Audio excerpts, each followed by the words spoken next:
关心是学校要用来上修下去，除了发展特色建立学校嘅品牌以外，有的学校还会有串联。 结合资源开创教育价值，也系更加引来引导学校开始做嘅。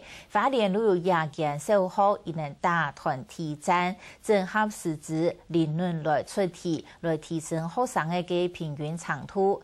体能头中了，即有小学同中学去策略联盟，使到也资源同人力充分流通，帮学校嘅教育条件更高发发。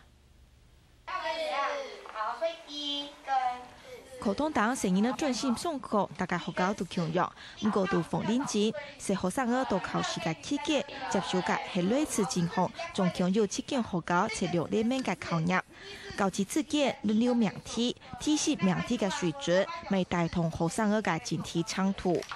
我们有老师共同来出题，轮流来出题。那老师出题，他要面对所有同一个年级的老师来检验。 他会非常的小心，非常的认真。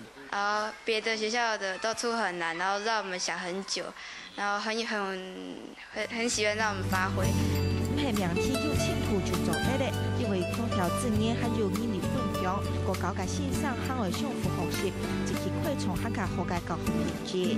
我们也是会有一个检讨会，各校老师可以一起做一个检讨，甚至讨论到课程的部分，都是一个蛮好的教学交流。杜学生嘅工业新技能，逢年国小掠到7间学校，准备嘅系团体战，充分结合国教师资，强化教学嘅品质。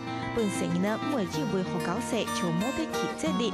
强龙嘅想法，杜难挑战，被中了提起嘅小学，还看到中学嚟做策略联盟。在学生多元学习方面的一个策略联盟，那么包括艺文领域的，包括这个健体的，包括生活学习的，包括整个资源的这样的一个整合的一个共用。因为沙期之夜每家园队为培育提起也有完善嘅图书馆机。同学有研究啊，做个小事。社学校为有春天，除了建立提升教学思维，全年有强用理念嘅学校，充分运用人力，自然强化分享嘅团体战策略，不免看到咧社学校动有生命力。下新闻综合报道。學校個些人個少，唔代表魯無傾。